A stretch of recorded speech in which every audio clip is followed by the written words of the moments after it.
Oke anak-anak, hari ini kita akan belajar tentang logika matematika. Di sini Bapak punya satu permasalahan tentang an- eh, percakapan antara Haris dan Nason. Di sini Haris berkata, di benua manakah Indonesia berada? Terus Ason menjawab, negara Indonesia berada di benua Eropa. Haris bertanya lagi, Son, apakah benar Pulau Jawa terletak di Indonesia?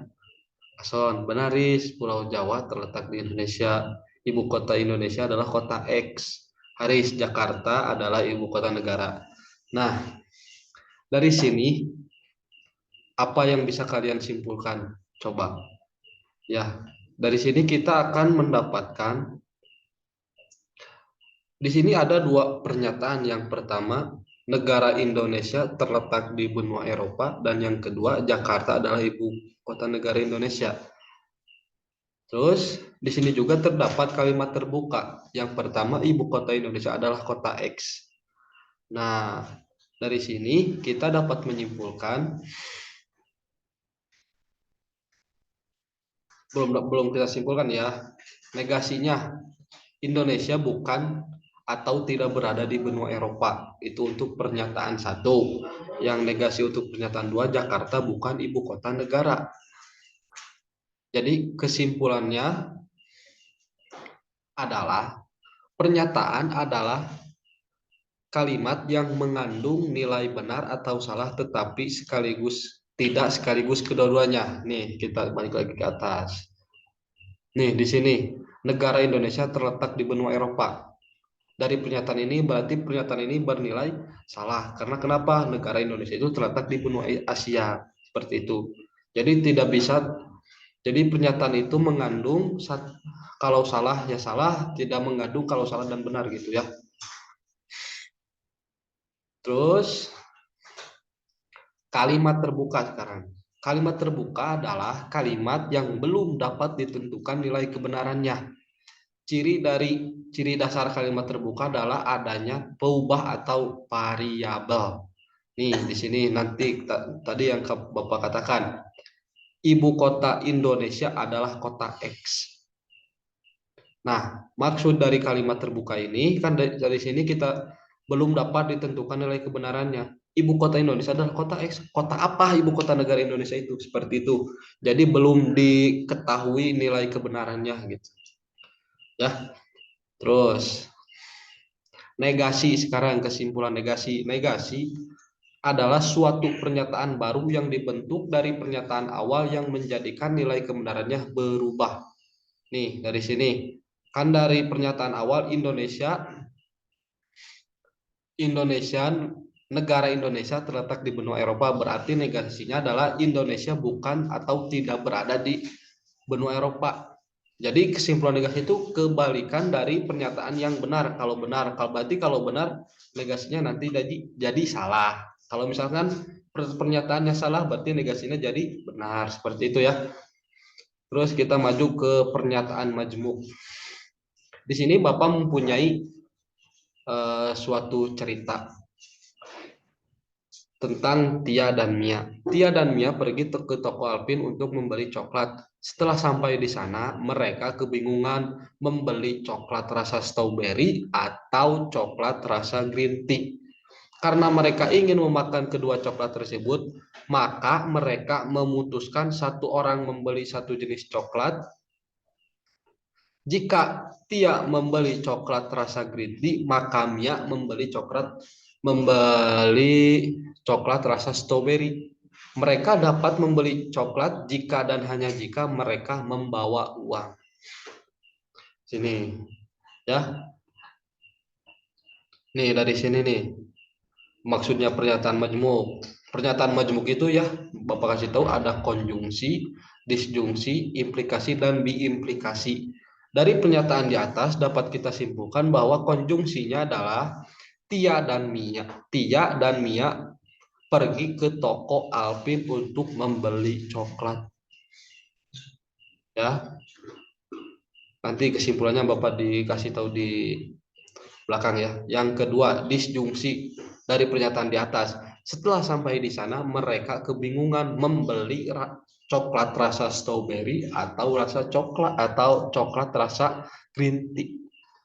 Itu disjungsi. Implikasinya, jika Tia membeli coklat rasa green tea, maka Mia membeli coklat rasa strawberry.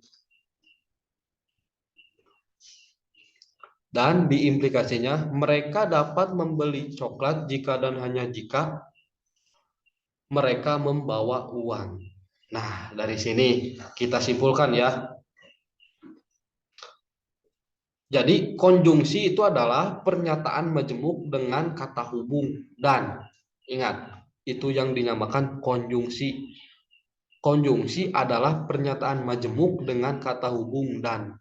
Seperti contoh di atas tadi, Tia dan. Nah, ini kan ada kata dan, berarti ini termasuk konjungsi. Disjungsi adalah pernyataan majemuk dengan kata hubung atau.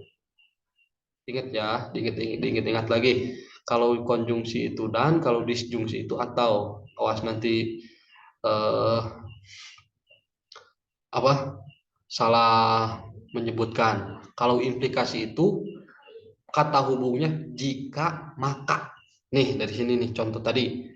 Kan di sini ada jika Tia membeli coklat rasa green tea, maka Mia membeli coklat rasa strawberry. Nah, kan di sini ada jika maka.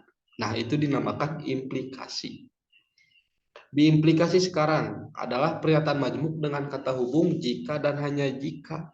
Dari contoh di atas, nih, mereka dapat membeli coklat jika dan hanya jika mereka membawa uang. Oke? Ngerti sampai sini ya? Jadi dapat kita simpulkan pernyataan majemuk adalah pernyataan gabungan dari beberapa pernyataan tunggal yang dihubungkan dengan kata hubung, baik itu dengan dan atau jika maka dan jika hanya jika. Oke, selanjutnya. Di sini dari setiap pernyataan majemuk juga ada yang dinamakan tabel kebenaran. Ya. Nih di sini nih tabel kebenarannya. Dan konjungsi juga dinotasikan dengan seperti ini nih. Ya. Ini untuk konjungsi, ini untuk disjungsi, ini untuk implikasi dan ini untuk biimplikasi nih. Kita maju kita awal dulu dari konjungsi ya. Di sini nih.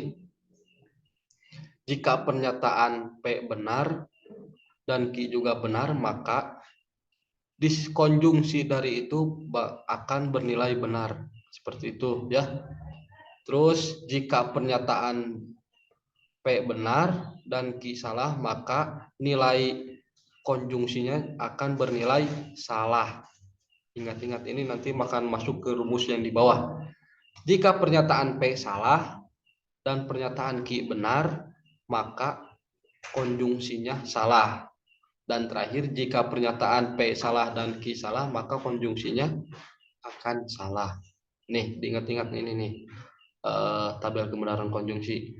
Terus ya sekarang disjungsi. Disjungsi jika pernyataan P benar, Q benar, maka disjungsinya benar. Jika P benar, Q salah, maka disjungsinya benar. Jika P salah dan Q benar, maka disjungsinya benar. Dan yang terakhir, jika pernyataan P salah dan pernyataan Q salah, maka disjungsinya juga salah. Beda ya sama yang konjungsi ini. Bisa dilihat perbedaannya ya. Terus sekarang implikasi.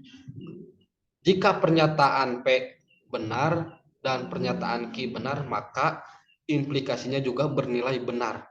Jika pernyataan P benar dan Q salah, maka implikasinya juga salah. Jika pernyataan P salah dan pernyataan Q benar, maka implikasinya benar. Dan jika pernyataan P salah, maka jika pernyataan P salah dan pernyataan Q salah, maka implikasinya bernilai benar. Seperti itu.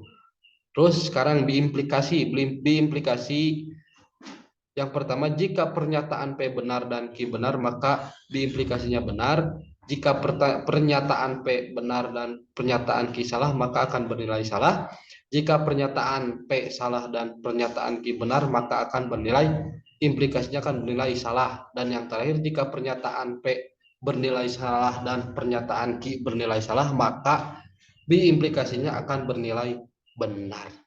Nah, coba kalian ingat-ingat lagi rumus ini, tabel kebenarannya. Nah, soalnya nanti dari di tabel kebenaran ini akan di bawahnya itu akan mencakup tentang tabel kebenaran ya. Nih ada Bapak punya soal. Nih, 2 ditambah 3 sama dengan 5 dan 2 dikali 4 sama dengan 8. Nih pernyataan pertama, 2 tambah 3 sama dengan 6, itu salah benar? Salah. Kita salah, berarti kita lihat pernyataan P salah. Dan dihubungkan dengan kata dan, berarti ini termasuk konjungsi. Kita lihat lagi ke atas. Dan pernyataan yang kedua, 2 kali 4 sama dengan 8. Oh, berarti pernyataan yang pertama itu salah dan pertanyaan yang kedua itu benar. Maka konjungsinya akan bernilai salah ya di sini ya.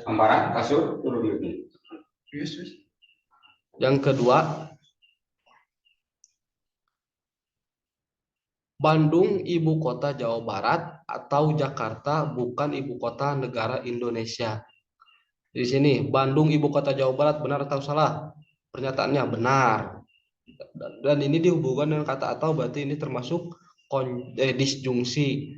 Jakarta bukan ibu kota negara Indonesia, itu berarti kan Jakarta itu ibu kota negara Indonesia, berarti pernyataan Q-nya salah. Jadi jika P benar dan Q salah, maka hasilnya juga benar. Di sini lihat nih, kan P-nya benar, Q-nya salah, berarti disjungsinya benar.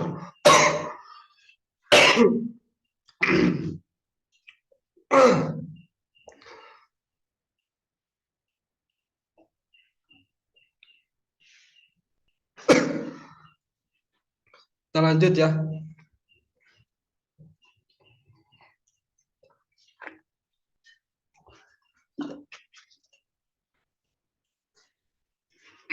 Ke nomor 3. Jika besi termasuk benda padat, maka 3 tambah 5 adalah 9. Pernyataan P-nya, jika besi termasuk benda padat, besi termasuk benda padat, betul.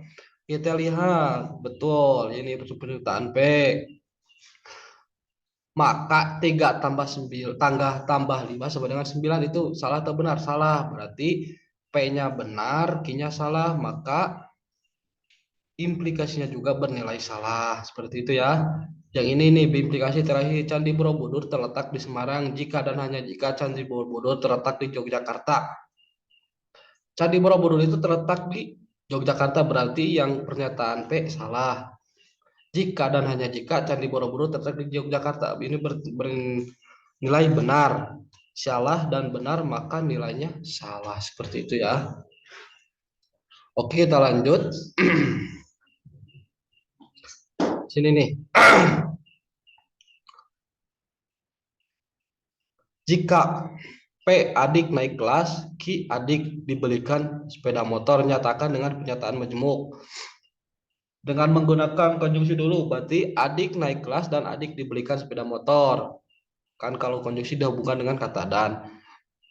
Kalau konjungsinya adik naik kelas atau adik dibelikan sepeda motor. Sekarang negasi dari P dan negasi dari Q. Kan tadi adik naik kelas, berarti negasinya adik tidak naik kelas dan adik tidak dibelikan sepeda motor. Yang ketiga implikasinya berarti jika adik naik kelas maka adik dibelikan sepeda motor, dan yang implikasinya adik naik kelas jika dan hanya jika adik dibelikan sepeda motor. Terus negasi dari implikasinya, jika adik tidak naik kelas maka adik tidak dibelikan sepeda motor. Seperti itu ya. Untuk ini untuk masih sama yang ini, menentukan kenilai benarannya. Nih coba kan ini P P jika dan hanya jika negasi Q. Adik naik kelas jika dan hanya jika adik tidak dibelikan sepeda motor. Seperti itu ya. Ini di sini nih. Buatlah tabel kebenaran A, yang A itu P dan Q atau negasi P dan Q, seperti itu nilai kebenarannya. Sekarang P itu kan nilai benar benar salah salah, Q benar salah benar salah. Jika P dan Q BB berarti bernilai benar, BS bernilai salah, SB bernilai salah, SS juga bernilai salah. Sekarang negasi P yang tadi kalau ini kan BB berarti di sini SS. Dan di sini juga SS berarti di sininya di BB. Kebalikannya. Sekarang Q BS BS. Jadi jika negasi P dan Q maka akan menghasilkan SS BB. Dan yang terakhir P dan Q atau negasi P dan Q maka hasilnya BS BS. Seperti itu. Mata Jadi rumus kebenaran yang di atas itu harus kita kuasai ya. Ini untuk menjawab yang B. Seperti ini. Tidak beda jauh sama yang seperti ini ya. Kita lanjut ke converse dan inverse dan kontraposisi.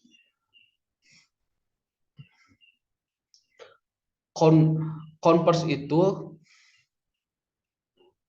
dari implikasi membentuk implikasi baru. Itu untuk converse, inverse dan kontraposisi. Nih dari sini nih.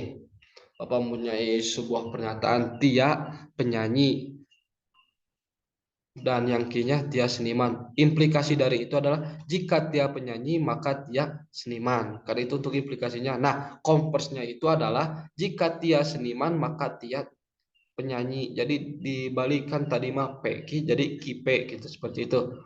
Inverse-nya jika Tia bukan penyanyi maka Tia bukan seniman. Kalau kontraposisinya jika Tia bukan seniman maka Tia bukan penyanyi. Bentuk notasinya seperti ini. Kan kalau implikasi P jika maka Q.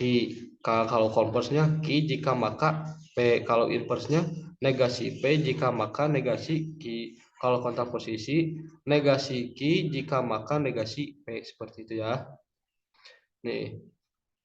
Coba kalian selesaikan pernyataan berikut menggunakan converse, inverse, dan kontraposisi. Kan di sini sudah diketahui nih pernyataannya, maka kan implikasinya jika 5 bilangan prima maka 6 bilangan genap. Terus kalau konversnya jika 6 bilangan genap maka 5 bilangan prima. Inversnya jika 5 bukan bilangan prima maka 6 bukan bilangan genap. Dan kontraposisinya jika 6 bukan bilangan genap maka 5 bukan bilangan prima. Seperti itu ya. Kita lanjut ke pernyataan majmuk yang ekuivalen. Nah, di sini coba kalian amati pernyataan berikut. 3 kali 4 sama dengan 12 dan 3 tambah 5 sama dengan 8. Jika Semarang ibu kota Jawa Tengah, maka 5 kali 5 sama dengan 25. Nah, di sini ada kesimpulannya. Dua pernyataan majemuk dikatakan ekuivalen jika untuk kemungkinan kebenaran komponen-komponennya termasuk pernyataan majemuk itu mempunyai nilai kebenaran yang sama. Lambang dari ekuivalen itu adalah garis 3. Ya. Jadi dikatakan ekuivalen itu jika mempunyai nilai kebenaran yang sama. Oke? Seperti itu. Contohnya, nih Bapak punya contoh nih. Pernyataan 1, ibu pergi ke pasar dan ayah pergi ke kantor. Yang ke pernyataan 2, ibu pergi ke pasar atau ayah tidak pergi ke kantor. Apakah dua pernyataan tersebut ekuivalen atau tidak? Nah, kita bentuk dulu notasinya nih. Kan ini ibu itu kan dikatakan pernyataan P dan itu kan lambangnya seperti ini. Ayah pergi kantor. P dan Q. Oke. Ibu pergi ke pasar atau ayah pergi ke kantor. Nah, notasinya seperti ini atau itu kan P. Jadi P atau negasi Q. Kan ini ayah tidak pergi, berarti itu negasi Q ya. Nih di sini nih. Coba kita pernyataan pertama dulu. Kan ini berarti BBSS, BSBS. Berarti P dan Q-nya adalah hasilnya BSSS. Kalau yang ini BBSS, negasi Q-nya SB. Maka P atau negasi Q-nya adalah BBSBB. Nah, dapat kita simpulkan bahwa pernyataan tersebut tidak ekuivalen. Kenapa? Karena nih di sini nih lihat nih hasilnya tidak sama sama yang ini ya. Nah, ini dikatakan tidak ekuivalen karena nilai kebenarannya yang tidak sama seperti itu. Kita sekarang masuk ke negasi pernyataan majmuk. Nih, jika ada negasi P dan Q sama dengan negasi P atau negasi Q. Oke? Yang kedua, jika negasi P atau negasi Q sama dengan negasi P dan Q. Kebalikannya ini yang atas. Sekarang, jika negasi P implikasi Q sama dengan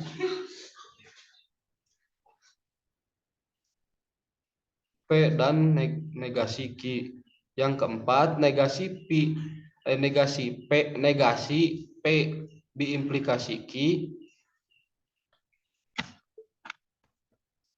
diimplikasi Q sama dengan P dan negasi Q atau Q dan negasi P. Contoh nih.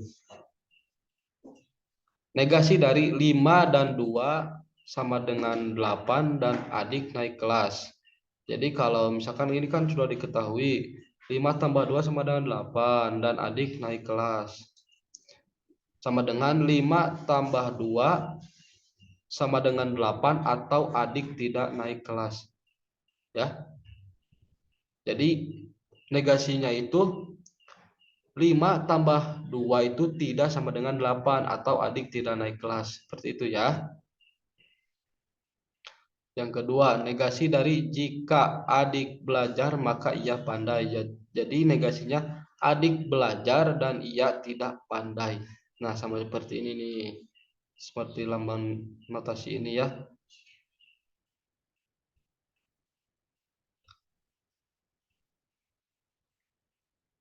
Sekarang kita masuk ke tautologi dan kontradiksi. Nih, tautologi itu dapat kita simpulkan pernyataan majemuk yang selalu bernilai benar untuk semua kemungkinan nilai kebenaran komponen-komponennya. Jadi dikatakan tautologi jika semua nilai kebenarannya bernilai benar saja, tidak bernilai salah.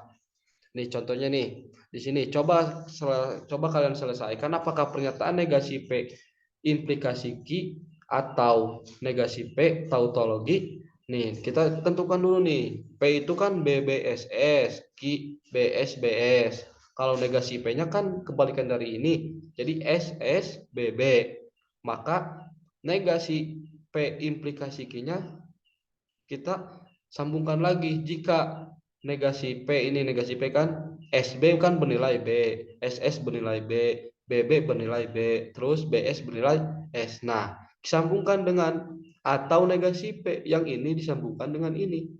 S BS bernilai B, BS bernilai B, BB bernilai B, SB juga bernilai B. Nah, ini dikatakan tautologi. Kenapa? Karena nilai kebenarannya bernilai benar semua. Seperti itu. Yang selanjutnya, kontradiksi. Yang terakhir ini ya. Kontradiksi adalah pernyataan majmuk yang selalu bernilai salah semua. Jadi kontradiksi itu kebalikannya dari tautologi. Oke? Nah, nih Bapak punya contohnya nih. Coba kalian selesaikan apakah pernyataan negasi P, negasi dalam kurung negasi P, implikasi Q dan P merupakan kontradiksi. Nih.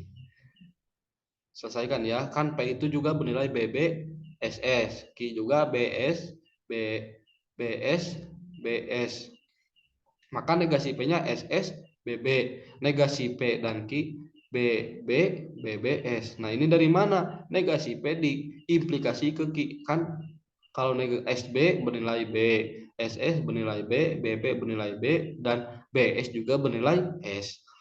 Nah, sekarang kita negasikan lagi hasil yang ini. Kan ini bernilai benar, berarti di sini bernilai salah. Bernilai benar, salah, salah. Dan ini bernilai salah, ya, berarti negasinya benar.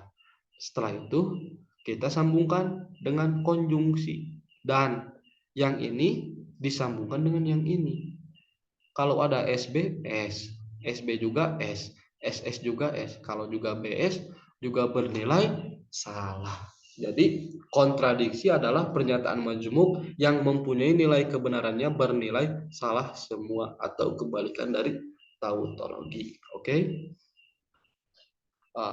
tuh habis materinya. Mungkin cukup sekian untuk materi logika hari ini. Mudah-mudahan bermanfaat. Mohon maaf bila ada penjelasan yang kurang dipahami untuk kalian semua. Sekian dari saya. Assalamualaikum warahmatullahi wabarakatuh.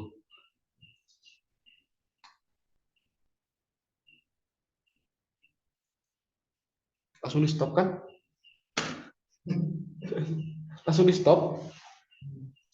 Aduh, ayo. Ya, mana erek mah? Namun ayo kan ya,